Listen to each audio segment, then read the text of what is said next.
Bonsoir, merci d'être venus si nombreux ce soir témoigner de l'urgence qu'il y avait à agrandir cette école.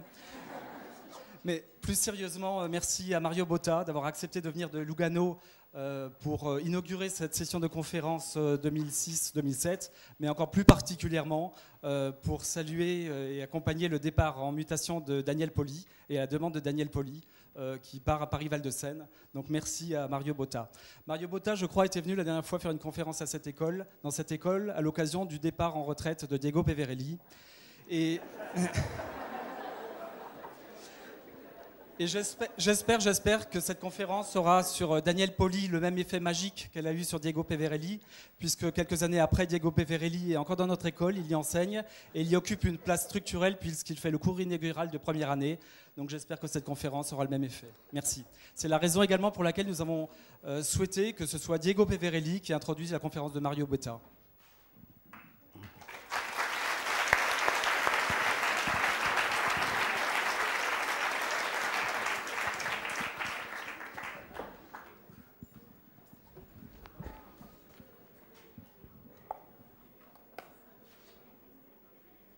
Quel bel auditoire,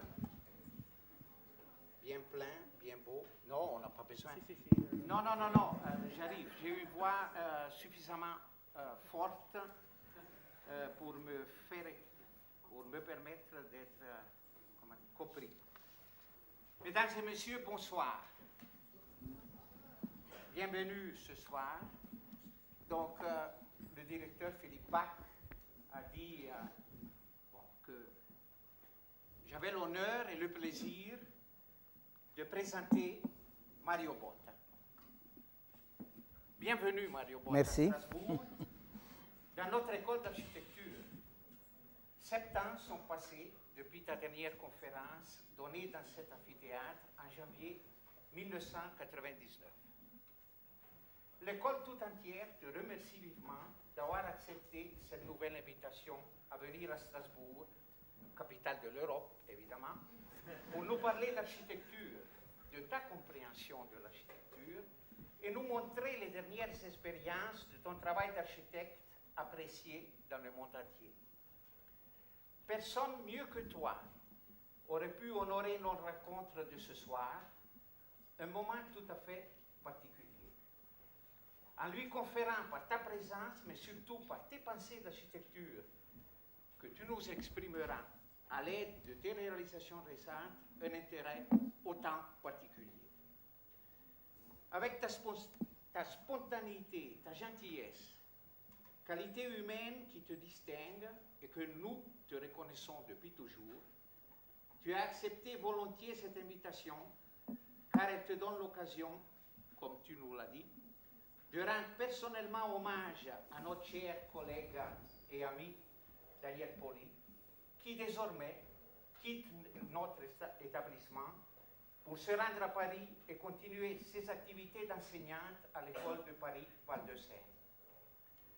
Pendant une très longue période, je ne sais pas exactement des années, Daniel Poli, docteur en histoire de l'art et professeur d'histoire de l'art et de l'architecture, a participé de manière déterminante à la mise en place, au développement et à l'évolution des enseignements d'histoire de l'art et de l'architecture, mais également de la scénographie, d'état moderne, dont leur qualité reconnue a contribué à qualifier le rôle de notre école dans la formation des jeunes architectes. Fasciné surtout par les manifestations de l'art et de l'architecture qui ont marqué l'affirmation de la culture et de l'esprit moderne et intégré dans l'espace de vie les modèles du projet de la modernité, elle a su susciter l'intérêt de plusieurs générations d'étudiants pour cette mémorable phase historique et ses protagonistes majeurs. Par un discours toujours méthodique, très engagé et souvent aussi brillant, fondé sur des connaissances approfondies à travers une remarquable activité de recherche, reconnue au niveau international, sur l'œuvre de Le Corbusier, tout d'abord, sur le théâtre des années 20 et la rénovation scénique en France, ensuite, ainsi que dans un temps plus récent, sur les réalisations de Louis Barragan dans le contexte architectural mexicain et sur l'inventaire du patrimoine de l'architecture du XXe siècle et la problématique de sa sauvegarde. Daniel Poli a su introduire les étudiants dans l'élaboration de thèmes de recherche ainsi qu'à les motiver pour une approche projectuelle appuyée et vérifiée par un savoir critique de l'histoire de l'architecture. C'est sur son invitation, après t'avoir rencontré en 1978, si la mémoire ne me fait pas défaut, à Lugano, l'heure de la préparation de l'exposition Le Corbusier, la recherche patiente, que tu as donné ta première conférence dans notre école en 1981. Vous étiez dans cette exposition, tous deux, dans le comité scientifique, et c'est encore elle qui a accompagné un an plus tard un groupe d'étudiants dans un premier voyage au Tessin pour prendre connaissance sur place de tes jeunes expériences innovatrices et de celles des autres collègues de la nouvelle tendance tessinoise émergée à la fin des années 70, tels que, je les cite par nom, c'est nos collègues et amis tessinois, Luigi Snozzi, Livio Vacchini, Aurelio Garfetti, Flora Ruscia-Roncati, Ivano Gianola, Mario Campi et Franco Pessina. Merci Daniel pour tes contributions remarquables dans l'enseignement et la recherche qui ont fortement marqué la vie de notre école. Il y a une autre raison pour nous réjouir, Mario Botta, de ta présence aujourd'hui ici et qui, comme je l'ai dit avant, attribue une note toute singulière à notre rencontre.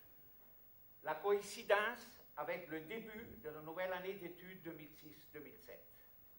Quelle chance pour nous, ici réunis, de pouvoir écouter une leçon d'architecture prononcée par toi le premier jour de la rentrée et considérer ensemble des projets récents. Nous le savons, ils ont été réalisés en grande majorité en dehors du Tessin, en Italie surtout, mais également dans d'autres pays du monde. Ils représentent les expériences de ta recherche patiente, continue et évolutive.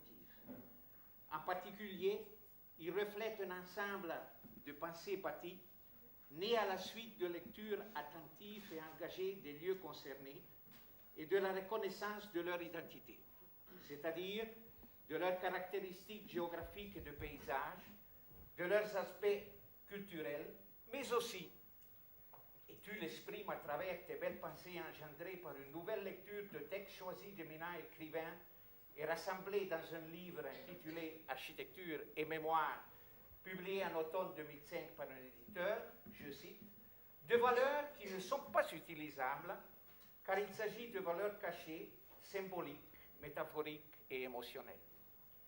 Cette compréhension de l'architecture ancrée au lieu, participant de leur identité et donc messagère de l'identité reconnue, constitue une constante indéniable de ton travail et qualifie hautement ta recherche projectuelle.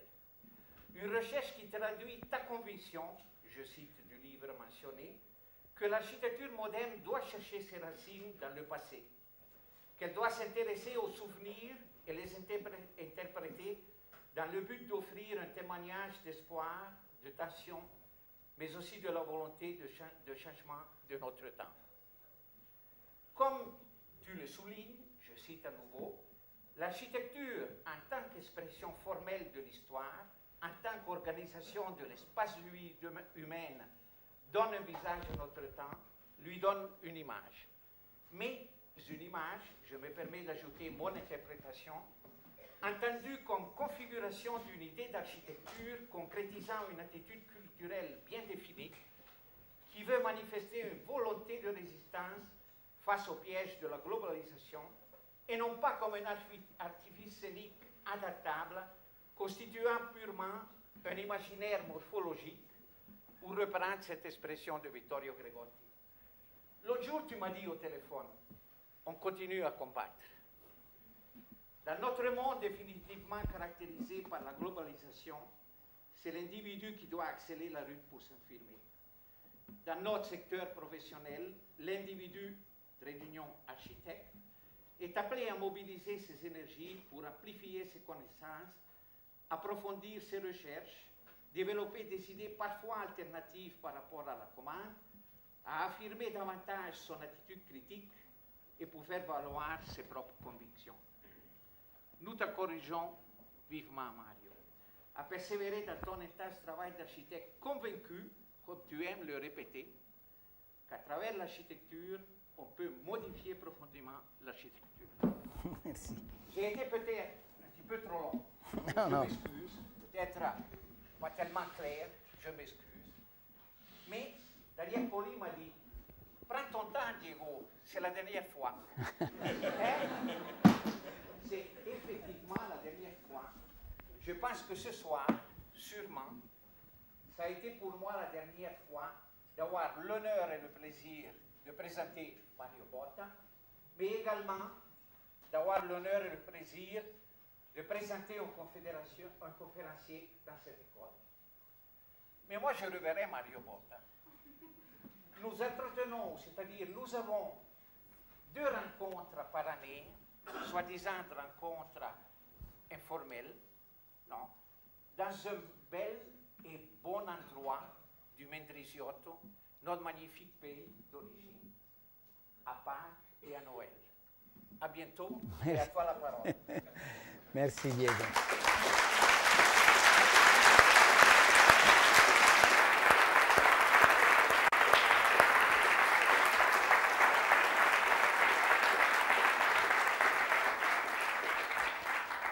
Bien, alors merci à vous d'être venus ce soir.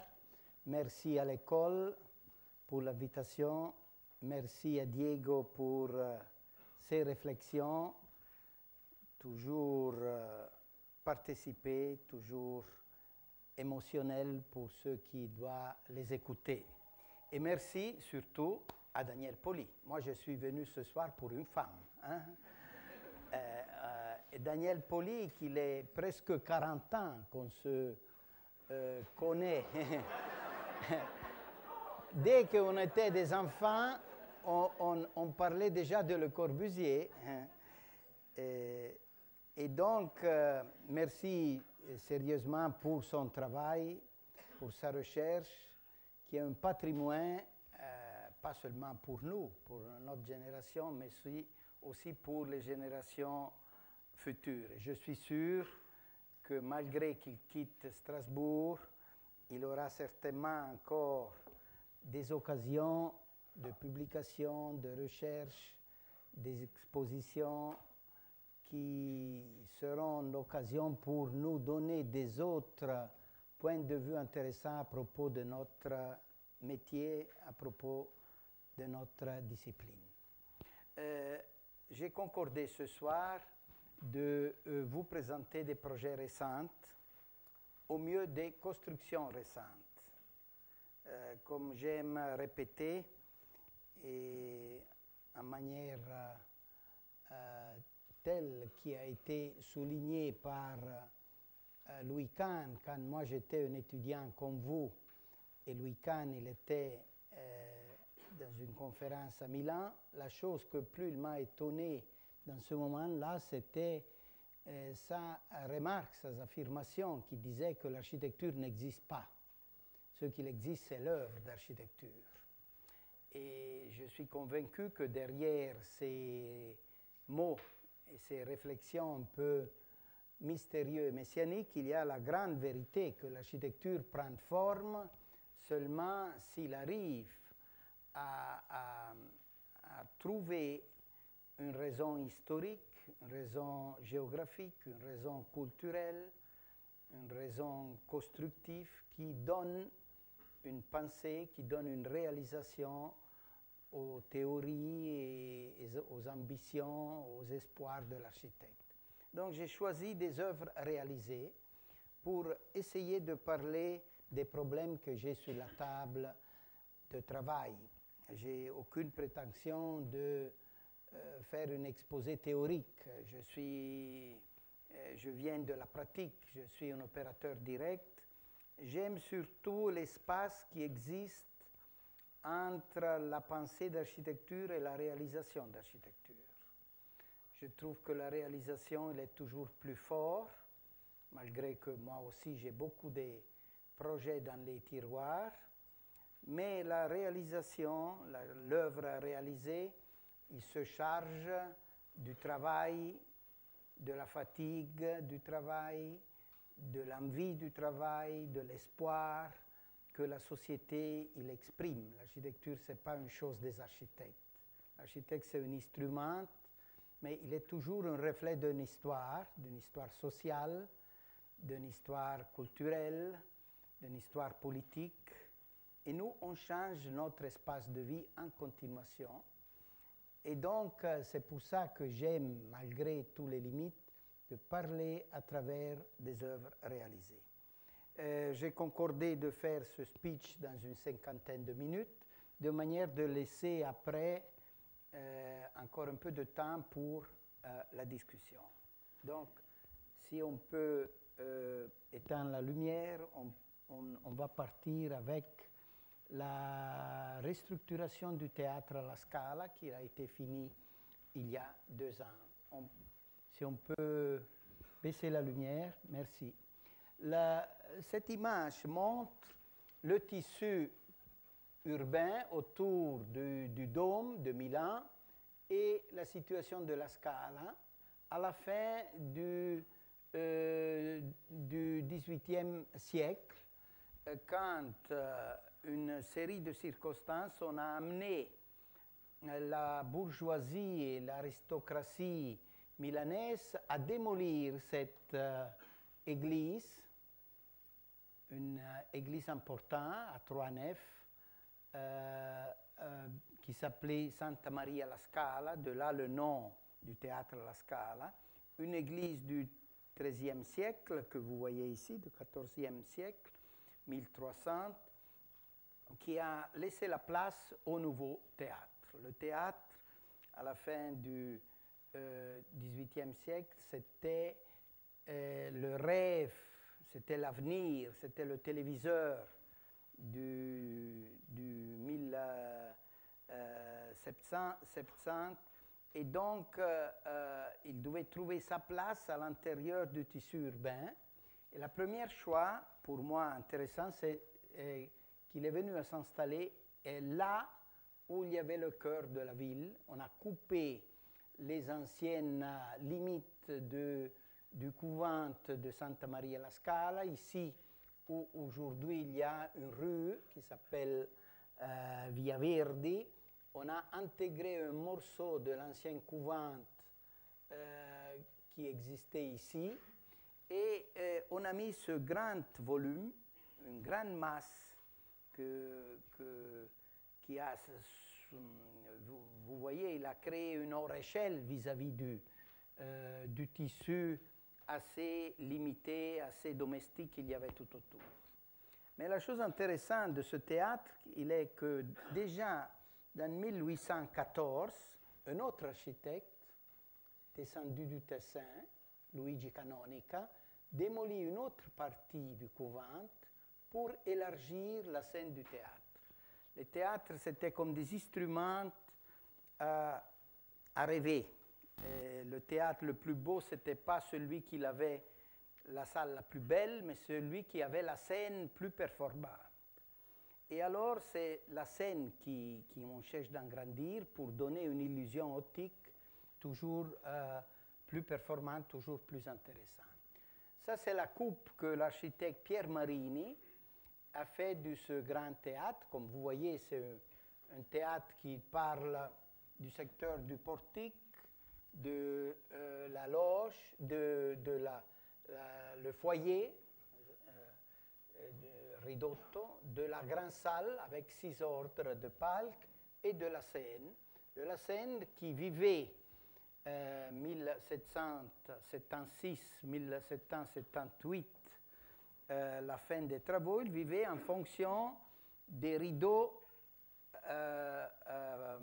bidimensionnels, donc peints, qu'il glissait sur les côtés. Donc tous les théâtres d'opéra, ou si vous voulez lyrique, ou si vous voulez à l'italien qui a été fait dans cette période magique, il était fait tout en fonction des scénographies plats pour donner la perspective.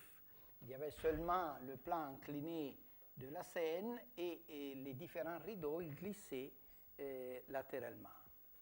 Une grande transformation du théâtre, il est arrivé à la moitié du 1800, quand les scénographies commençaient à se transformer de plat en 3 dimensions. Et donc, on a demandé d'avoir plus de place pour se bouger de manière latérale, mais aussi pour se bouger dans la fosse ou dans la tour scénique. Donc, les dimensions de la scénographie ont changé la typologie du bâtiment. Ici, c'est une image qui montre ce que je viens de dire, la dimension hors échelle de ce bâtiment. Il devait être quelque chose d'analogue au Bilbao d'aujourd'hui,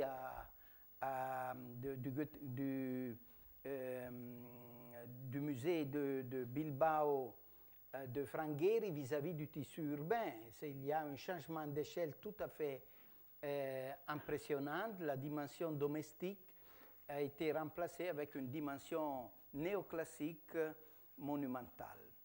Et soulignée encore plus par le tissu de l'environnement, que comme vous voyez, il n'existait pas encore la grande ouverture sur la place, comme il existe aujourd'hui, démolition qui a été faite en 1858. Et donc, jusqu'à cette époque-là, le grand monument néoclassique avec les formes pures, en effet, il était possible de l'apercevoir seulement à travers des voies et des perspectives sur des coins précis dans les ruelles qu'il y avait tout autour. Il existe, et moi j'étais un peu étonné, même une photographie faite avant 1858, quand toutes ces maisons-là ont été détruites. Ça, c'est le portique des carrosses du théâtre qui existe encore et qui aujourd'hui a la grande place devant. Ça, pour vous donner le contexte dans lequel on a été appelé. Ici, il y a des différents projets faits dans les siècles, jusqu'à arriver dans l'année 2001.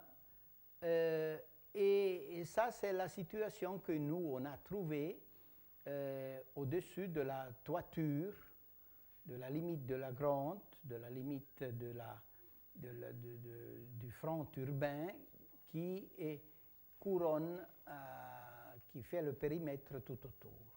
Comme vous voyez, à partir de la Deuxième Guerre mondiale, avec la reconstruction, on a rempli de manière très chaotique tout ce qu'il était possible à remplir, puisque la Scala, le théâtre La Scala, il n'avait pas des espaces sur le côté. Ça, c'est la Via dei Filodrammatici, la place devant et la rue latérale Via Verdi. Il ne donnait pas de place pour agrandir le théâtre, et donc le théâtre, il a acquis son développement, surtout technique, qu'il a amené d'un théâtre fait avec la lumière des bougies et des lampes à huile jusqu'à la condition actuelle. Donc il a vu les lampes à gaz et après les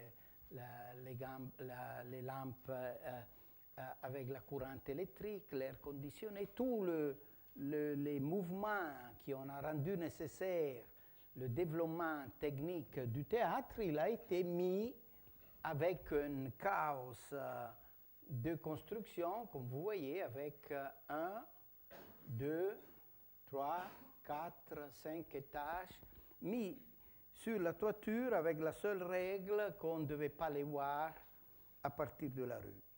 Alors nous, on s'est trouvés dans cette situation et on a décidé de faire clarté. On a décidé de tenir tout le périmètre que vous voyez en noir, qui est le rapport aussi qu'il établit avec la ville, avec les murs anciens, celle du XVIIIe siècle et celle du XIXe siècle dans ce côté-là. On a démoli toute la partie que vous voyez en bleu et on a reconstruit toute la partie que vous voyez en rouge. Alors ici, vous voyez le changement fort fait d'un côté avec une restauration conservative par la partie ancienne, noire, et la reconstruction tout à fait nouvelle pour la cage scénique et pour les loges des artistes qu'il y a sur l'élément à côté. Ici, vous voyez les deux éléments refaits, la cage des artistes, on l'a coulé en bas 20 mètres et on l'a monté 38 mètres, et cet volume à base elliptique dans la reconstruction qu'on a fait de l'ancienne cour dans la partie du 19e siècle. Et ici, on regarde quelques images. On est sur le sommet du dôme, on regarde les images qu'on voit avec un seul souci de notre part, de faire que le langage contemporain puisse rentrer et déterminer une stratification historique dans le même type du langage éclectique du début siècle ou du langage du 19e siècle. Donc le but, si vous voulez, idéologique de cette intervention, c'était celle de restaurer la partie ancienne, la récupérer, nettoyer de toutes les superfétations et ajouter une nouvelle partie, mais avec un langage contemporain. C'est la chose que plus il était difficile à faire et plus il était difficile à faire passer. Si vous voyez la scène, le langage, ici c'est une photo la nuit, mais des parois, des façades à côté, et la partie qui remonte, un langage abstrait, un langage qui fait contraste avec le langage formel de la partie néoclassique bas, et qu'il est souligné par ces LED de lumière qui donnent encore plus d'abstraction, comme un ciel étoilé pendant la nuit. Un autre projet récent, c'est le musée d'art contemporain, moderne et contemporain de Rovereto. C'est une petite ville entre Verona et Trento. Il y a cette petite ville historique caractérisée, au-delà du centre historique, par cette rue, qui est une rue qui l'amenait directement à Trento, sur les bords de la colline. Bien, nous, on a reçu ce mandat de construire un nouveau musée dans cette condition, avec avec une situation intéressante mais difficile. Le terrain qui nous a été donné, ce n'était pas sur le front de la grande rue. Vous voyez ici une rue bien déterminée avec des palais du 1500, du 1600, du 17e, surtout du 17e et 18e siècle, une rue déjà dessinée, je dirais. Alors, nous, au lieu de venir à construire dans ce petit endroit, qui était le seul élément libre sur la rue, on a choisi de bâtir le nouveau musée à l'intérieur, en deuxième rangée, si vous voulez, derrière les bâtiments existants. Et de cette manière, on a pu respecter les palais devant, qui sont en part intégrés avec le programme de restructuration, celui-là avec une pinacothèque, celui-là avec la bibliothèque de la commune. Et on a récupéré une grande liberté d'action à l'intérieur. On a créé cette grande place avec une coupole. On a, dans deux mots, établi un rapport entre le nouveau ou la nouvelle architecture et l'architecture existante, pas avec les volumes, pas avec le plein, mais à travers l'espace. les parcours. On a vidé, on a enlevé un mur qui fermait ces deux palais sur la rue. On a creusé et on a fait cette promenade qui amène à l'intérieur. On passe au-delà du pont et on se retrouve dans la place. Dans un certain sens, c'est quelque chose d'analogue à ce que je viens de décrire pour la Scala, le théâtre de la Scala à Milan. C'est-à-dire la recherche d'une manière telle que le langage contemporain puisse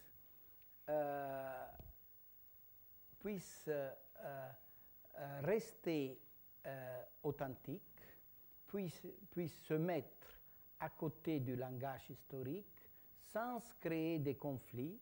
Et ça, il a été fait surtout à travers l'espace, puisque les gens qui se bougent, ils se bougent dans les espaces, ils peuvent voir le langage ancien des bâtiments et dans le même temps se ressentir à l'intérieur d'un espace qui a un langage, qui a une écriture qui est celle d'aujourd'hui.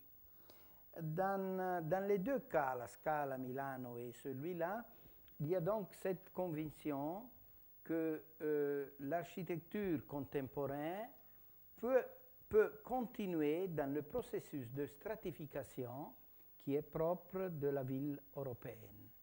Je suis convaincu que malgré que ça c'est une position de minorité vis-à-vis des tendances politiques et normatives et juridiques qui existent, je suis convaincu que s'il est bien fait, l'architecture contemporaine peut participer au processus de stratification historique et que la stratification qui est la richesse de la ville européenne ne doit pas nécessairement s'arrêter au début de ce siècle, simplement puisque les architectes ils vont faire le faux historique ou le pastiche ou le mimétisme. Notre projet récent, c'est le musée de Friedrich Dürrenmatt à Neuchâtel. Ça, c'était son ancienne maison d'habitation. On a ajouté cette arche de cercle qui est rien d'autre qu'un pavillon, là où il y avait une terrasse de la maison. On a ajouté à cette terrasse un nouveau bâtiment où la toiture, il devienne l'agrandissement de la terrasse. On a fait une petite tourette pour amener la lumière à l'intérieur et on a fait ce ventre creusé à l'intérieur de la montagne où on trouve ce grand geste d'un arc de cercle qui fait place à l'exposition des tableaux de Friedrich Dürrenmatt. Exposer Dürrenmatt, ce n'est pas une chose tellement tranquille ou facile. Dürrenmatt, c'était surtout un écrivain. Lui-même disait je sais que je peins comme un enfant, mais je sais aussi que je ne suis pas un enfant. Je peins pour la même raison pour laquelle j'écris, puisque je pense. Et alors, il faut à ce moment-là prendre les peintures de Friedrich Dürrenmatt comme un complément de sa pensée littéraire, de sa philosophie, de sa stratégie, de sa Weltanschauung, de sa vision générale du monde, et utiliser donc les peintures pas comme avec une valeur seulement esthétique, mais avec une valeur didactique de complément à sa pensée, à sa œuvre littéraire. C'est pour ça que nous, on a exposé ces œuvres sans aucun cadre, on les a enlevées du cadre, on les a mis comme des objets suspendus avec des projections de lumière autour et des métaphores qui nous poussent à lire ces œuvres picturales et calcographiques comme des éléments complémentaires. On a fait ça sauf une exception, celle de ce tableau-là, qui est le tableau plus méchant, plus dur de Friedrich Dürrenmatt, que lui-même il avait déjà encadré en or, voyez. Et alors moi j'ai pris ce cadre, j'ai mis un autre cadre, un deuxième, un troisième, et le cadre il est devenu une ambiance, simplement puisque celui-là, c'est son programme politique. C'est un tableau dur qui s'appelle, vous ne pouvez pas le voir, mais certainement vous pouvez le comprendre, le dernier dîner du conseil d'administration de la Banque nationale suisse, où il y a les banquiers suspendus aux lampes, les banquiers suicides à la table et les banquiers sous le sol. Et alors celui-là qui était un peu son programme, on l'a mis au centre pour rappeler à la Suisse qu'il y avait des interprétations de ce genre de la part de Friedrich Dürrenmatt.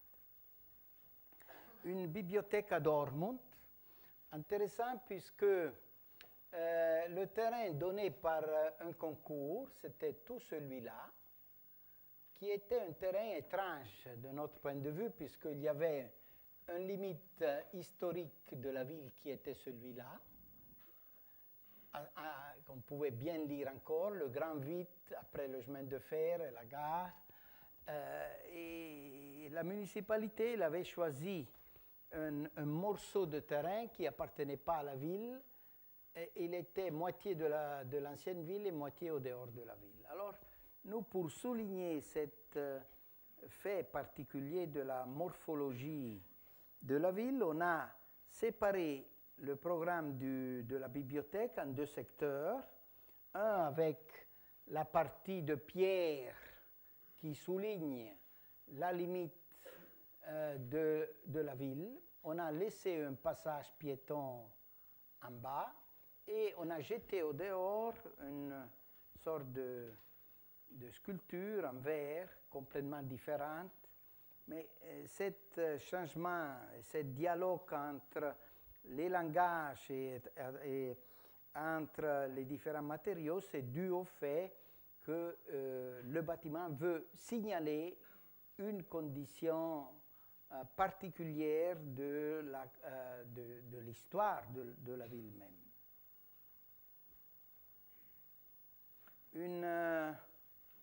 Un autre bâtiment récent en Grèce a été aussi celui-là en concours à Athènes. Un terrain très difficile puisqu'on a creusé, on a trouvé l'ancienne rue d'entrée à Athènes. Alors le bâtiment, il devait dans un certain sens être suspendu et laisser la partie creusée visitable au rez-de-chaussée. Mais surtout, c'est encore, ils reviennent, le problème du langage contemporain dans une ville ancienne, ici une ville du début siècle éclectique, où on a voulu, on a cherché au minimum, on a essayé d'y mettre un langage contemporain, mais capable de dialoguer avec l'architecture éclectique du début siècle de ce qu'il y avait à l'alentour.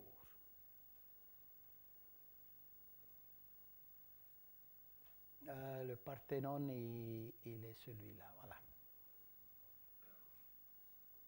Un autre bâtiment récent, fini à Athènes, c'était le concours aussi qu'on a gagné, le plan qu'il casse la grande rue qui existe ici, qui était l'ancienne rue qui amène à l'aéroport, du centre de l'aéroport, il casse l'îlot pour établir une place et faire qu'il y ait une liaison piéton entre les deux parties de la ville. La coupe. Et ici, il y a quelques images que, comme vous voyez, au lieu de se aligner sur la grande rue, le bâtiment, il ouvre et il donne une liaison à ces grands îlots qui avaient des dimensions très difficiles du point de vue piéton. Une cave à vin dans l'Italie, en Toscane, creusée à l'intérieur de la montagne, vous voyez ici, de la colline, tout près de Piombino, dans une situation très agréable dans les vignobles tout autour, une seule grande façade, la cave y rentre, et il y a cette tête qui ressort comme un seul élément avec des oliviers tout autour et un grand escalier qui amène là où, à partir de ce belvédère, il est possible avoir un point de vue avec la mer.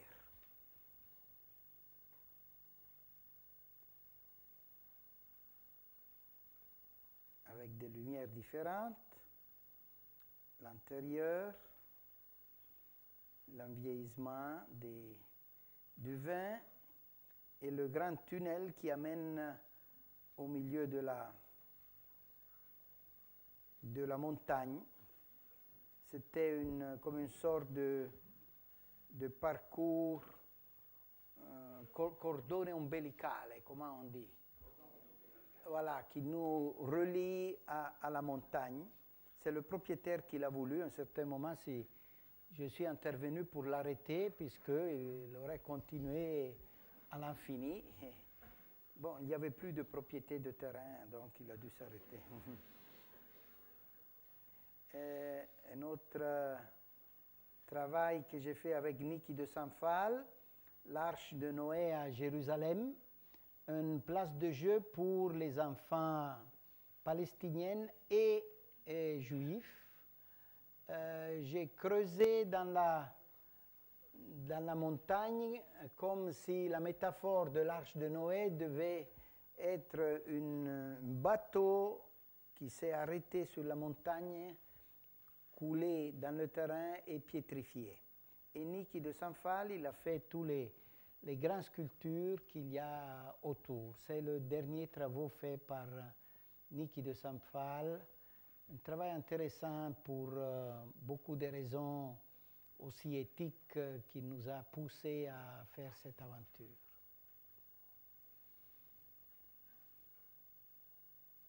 Une synagogue à Tel Aviv, une synagogue dans le campus de la Tel Aviv University, où le thème était de faire une place de prière pour les orthodoxes et une place de discussion pour les laïcs. Donc l'université ne voulait pas que cette construction donnait l'occasion pour créer un ghetto aux religieux, mais elle voulait aussi satisfaire l'exigence, la demande qu'il y a eu. Alors nous, on a interprété ce besoin d'équilibre entre les religieux et les laïcs comme un besoin d'équilibre architectural. On a fait ce bâtiment qui sont deux cloches renversées, sans aucune hiérarchie. On ne connaît pas de l'extérieur quelle est la synagogue et quelle est la salle de conférence. On a fait un revêtement de pierre de Verona et la forme, il est un carré de base qui s'inscrit dans un cylindre dans la partie haut. Et à l'intérieur, vous voyez, c'est un cube de la même dimension et pour la synagogue et pour, au fond, la salle de conférence. Au milieu, il y a un socle de service. À l'intérieur, la pierre, il est jaune. C'est une pierre, una pietra dorata, dorée, italien. Et le système ça c'est la salle de conférence. Donc l'intérêt, c'est que deux fonctions différentes ont le même espace, les mêmes matériaux, la même lumière, la même orientation. Et ici, le système pour amener la lumière avec les lunettes qui ressort entre le cercle du périmètre et le carré à l'intérieur qui amène la lumière sur les parois à l'intérieur. Une tour des bureaux, ce sont les études préliminaires faites à Seoul, en Corée. Je viens de terminer. C'est un bâtiment très fort sur un coin urbain, là où il y a une urbanisation assez intensive et récente. Seoul, c'était une ville qui avait 140 000 habitants dans les années 60 et aujourd'hui, il a 14 millions d'habitants. Et donc, vous pouvez imaginer la transformation de la ville. Et nous, on a voulu mettre comme une sorte de château très fort, qui est capable de recueillir l'énergie qu'il y a en bas, là où il y a tout le trafic qui passe 24 heures sur 24 heures, et l'amener comme un signal, comme un point de repère à l'intérieur de la ville. La lobby.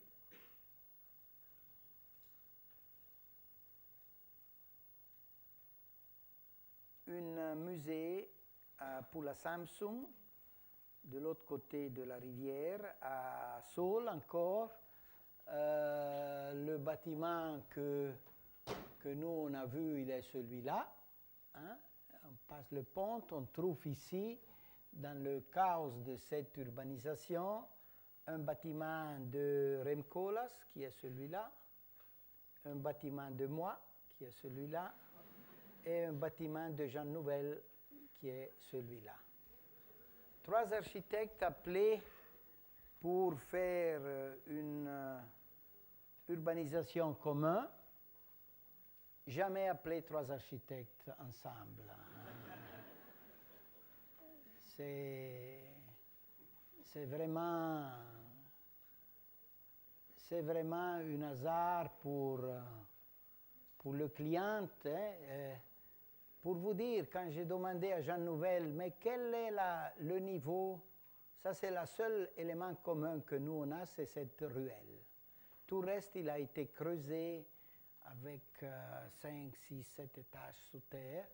Et moi, je devais aménager ce petit tapis vert contre ce bâtiment-là.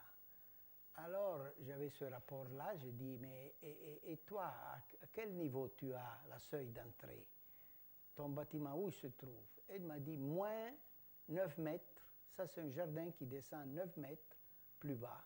Donc, comme vous voyez, creusé à l'intérieur. Selon une règle qui est impossible dans la culture occidentale. Puisque nous, on a comme minimum, on a des rapports de voisinage et des rapports du contexte qui relient les différents bâtiments. Ici, c'est une sorte de collage où chacun, il a fait son bâtiment qui ressort du terrain et qui n'a aucun rapport ni fonctionnel, ni visuel avec l'autre. Donc, c'est comme un collage des bâtiments faits dans des périodes différentes, mais qui, au contraire, il a été fait dans le même temps, avec le même chantier. C'est très intéressant d'un côté et alarmant de l'autre. Et à la fin, il faut dire, moi j'étais le plus traditionnaliste des trois et j'avais plus de problèmes, mais à la fin, je dois admettre qu'il y a un climat de collage, des langages différents, même si on ne sait pas coordonner, même sur une seuil d'entrée. Bon, tant pis, c'est comme ça. Hein, ça, c'est la salle commune. Les autres 2 architectes n'ont pas voulu faire la salle commune, j'ai dû la faire moi-même, sous le terrain. Et tout le monde il rentre ici, après il va chez Rem Koolhaas. Ce côté, c'est Jean Nouvel de l'autre, au fond, dans le bâtiment qui est là et qui a son élément final dans cette grande puits de lumière qui amène la seule lumière à l'intérieur du musée, qui est un musée, celui-là que j'ai fait, pour l'art traditionnel. Ils sont surtout des céramiques, donc des vases et des pots d'une très grande qualité. Ce sont des patrimoines de l'humanité, suspendus avec tous les systèmes antisismiques, etc., que vous pouvez imaginer. Et encore une image des trois architectes. Aujourd'hui, au lieu de les mettre au mur, on lui donne des cadeaux pour faire des constructions. Voilà. Des bureaux aux Indes, à New Delhi, pour la Tata Consulting, des niveaux pour des chercheurs de computers, des bâtiments d'une très grande qualité du point de vue technologique et d'une très grande pauvreté pour la construction. Tout il a été fait sans aucune machine de construction, il n'y a pas les grues, tout il a été amené par des jeunes femmes, comme dans le Moyen Âge. Donc c'est curieux, un bâtiment qui a des équipements très performants du point de vue technique, il a été construit tout en pierre et sans des machines de construction technique.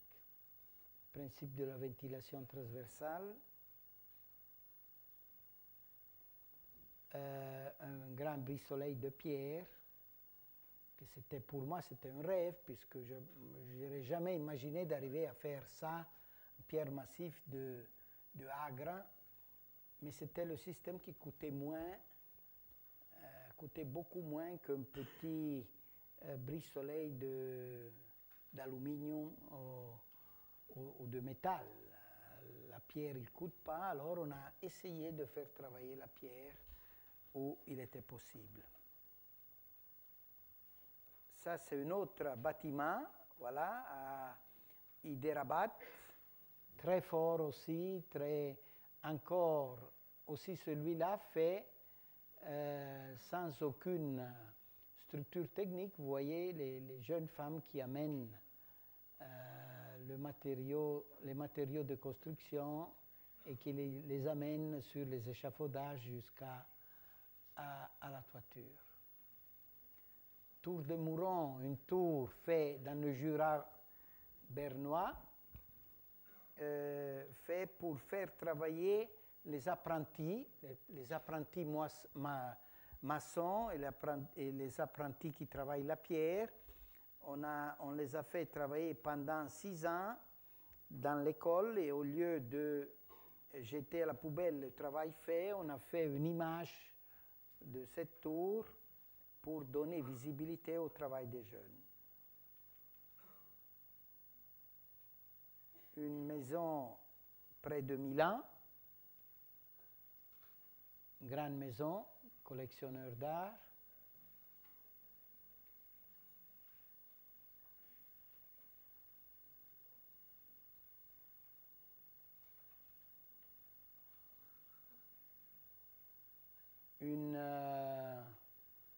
Un arrêt de bus à Lugano, où il y a la lumière translucide de jour et la lumière projetée la nuit, lumière qui change dans les 4 saisons, il reçoit des couleurs différentes avec des luminaires mis à l'intérieur. Ça, c'était l'hommage à Francesco Borromini, que j'avais fait sur le lac de Lugano à la fin du siècle passé, quand on a fait le 4e centenaire, anniversaire de la naissance de Francesco Borromini, qu'il est né dans ce village-là, à Bissone. Et j'ai voulu lui rendre hommage avec son chef-d'œuvre de jeunesse, San Carlino, les 4 Fontane. On l'a coupé en 2 et on l'a amené sur le lac. Probablement le profil des montagnes qu'on retrouve en partie à l'intérieur de cet espace, c'est le profil que Francesco Borromini il avait vu directement, puisqu'il est parti à l'âge de 7 ans. Et donc probablement, je voulais vérifier dans quelle mesure le paysage extérieur il a touché l'œil de Francesco Borromini. Une église près de Bergamo, une ancienne église du XVIIIe siècle, dans la périphérie urbaine, et la nouvelle église là derrière, c'est un grand carré vide de 25 mètres qu'il devienne lanterneau de prise de lumière en haut. C'est tout en pierre rouge. Il sort seulement 2 petits absides sur le côté d'une façade. Et à l'intérieur, il est complètement d'or, avec un revêtement de bois, avec des feuilles d'or, des vraies feuilles d'or, avec le principe de la technique qu'il dorait les cadres des tableaux. On a mis des feuilles d'or partout, c'est 22 mètres. Un espace très métaphysique, que vous rentrez et vous êtes dans une boîte d'or comme dans les églises byzantines. Tout le reste, il est en pierre rouge.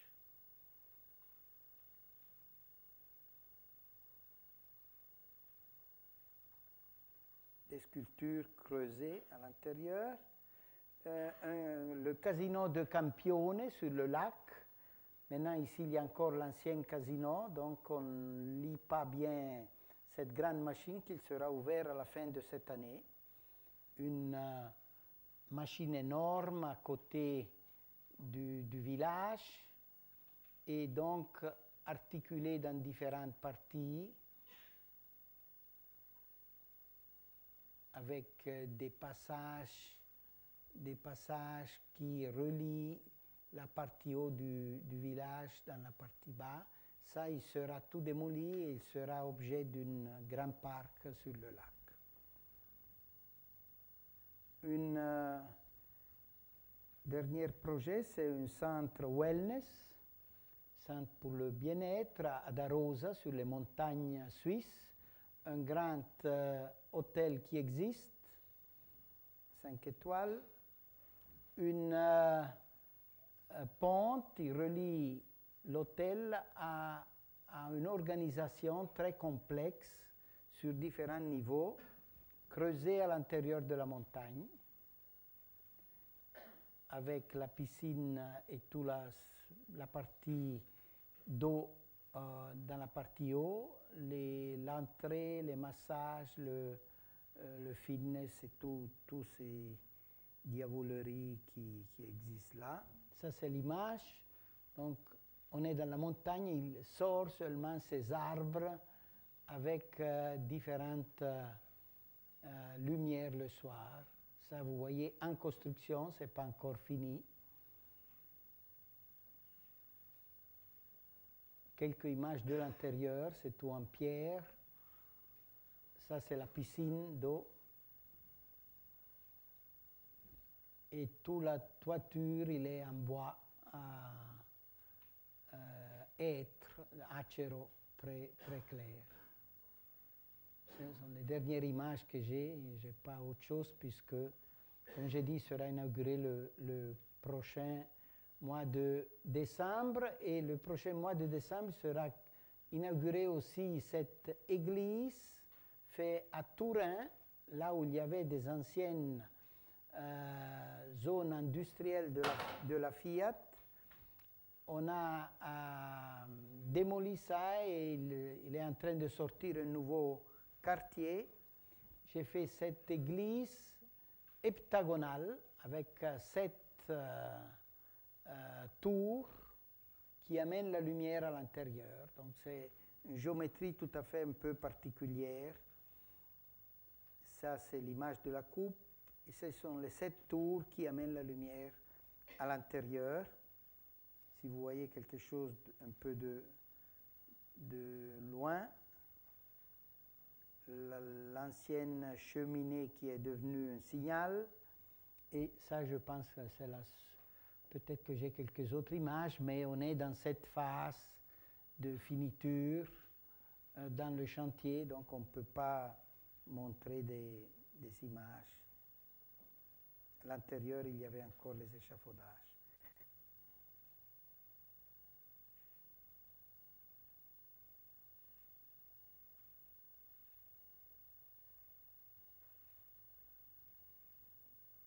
Une série de bois, une série de céramique.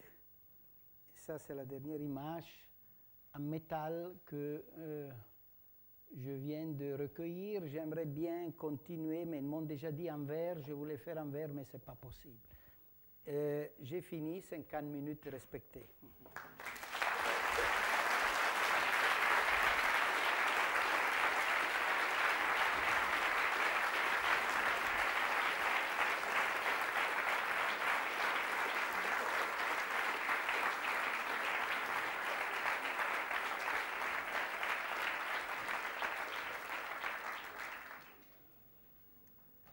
Bien. Alors j'espère que surtout les étudiants ont des questions à poser. Il y a des microphones qui peuvent tourner.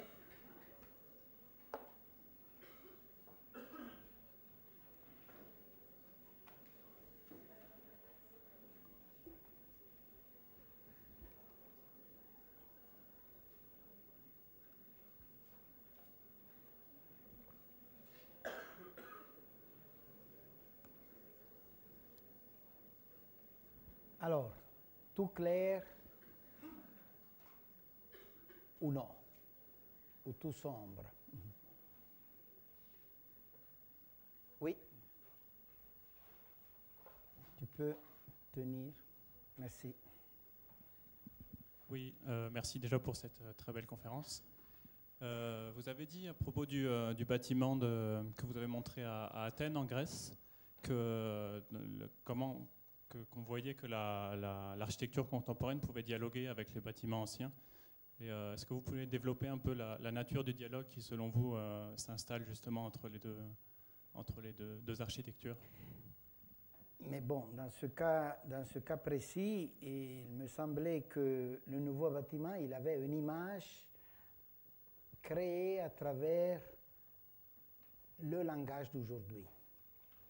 Mais utiliser des matériaux, la pierre jaune qui vient de Chypre, qui rappelait le crépi jaune des bâtiments néoclassiques, des bâtiments éclectiques qu'il y avait tout autour. Donc, on avait cherché d'un côté d'affirmer le langage contemporain, mais de ne pas créer des ruptures chromatiques.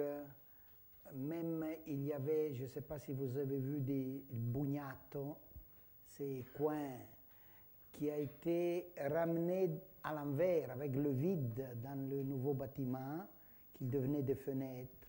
On a, dans un certain sens, pas regardé trop à ce qui existait, qui était cette architecture éclectique, que quand même il n'avait pas une grande qualité, mais il avait une ambiance. Mais on a essayé de faire que la nouvelle construction soit capable de supporter l'ambiance sans créer de manière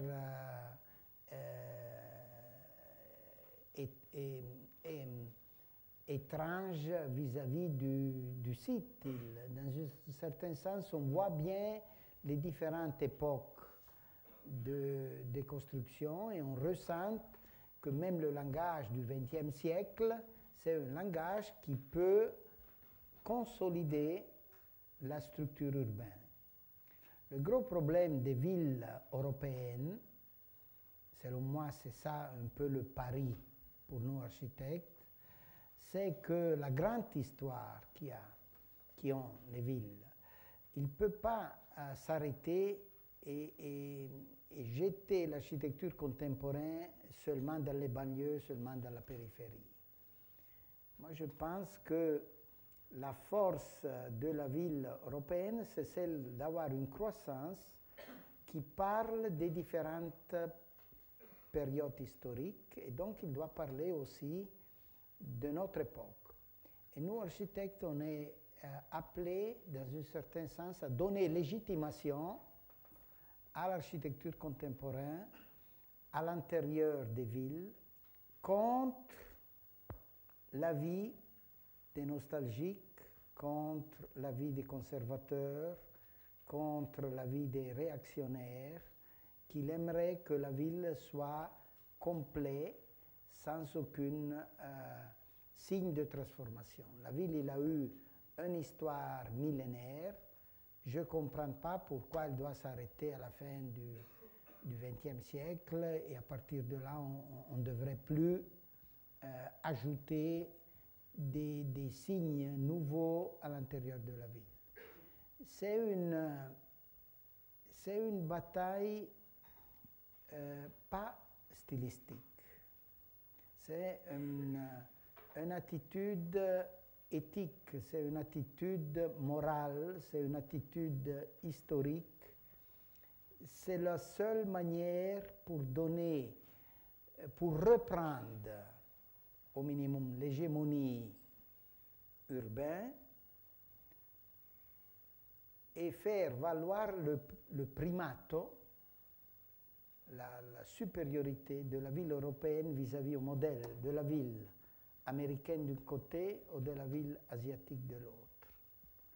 Donc on joue, selon moi, à travers l'architecture et à travers l'urbanisme, une bataille importante dans le XXIe siècle, où on accepte la logique de l'hégémonie militaire, entre guillemets, américain, et le modèle qu'eux, ils nous produisent, où nous, on reconnaît qu'il y a plus d'histoire, il y a plus de valeurs d'habitation, il y a plus de mémoire à l'intérieur de nos villes européennes, et alors ces villes européennes, on doit les faire revivre avec aussi des signes, avec tout le respect qu'il faut pour ce qu'il existe, mais quand il est légitime l'intervention, que ce soit une intervention contemporaine, la seule manière pour respecter le passé, c'est celle d'être authentiquement moderne. Merci. Oui.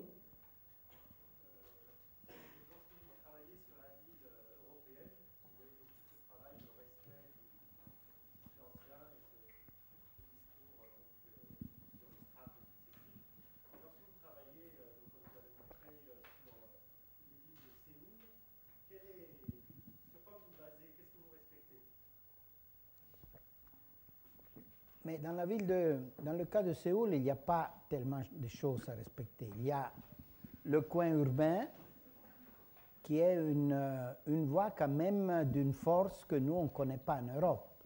12 voies de voiture dans une direction contre 12 voies de voiture perpendiculaires à cette direction qui se bougent 24 heures sur 24 heures. Donc vous ressentez comme une tension de vie qui mérite un signal. Et moi, avec cette tour, j'ai voulu, dans un certain sens, recueillir la force, l'énergie, la puissance de la ville-là et lui donner un signal.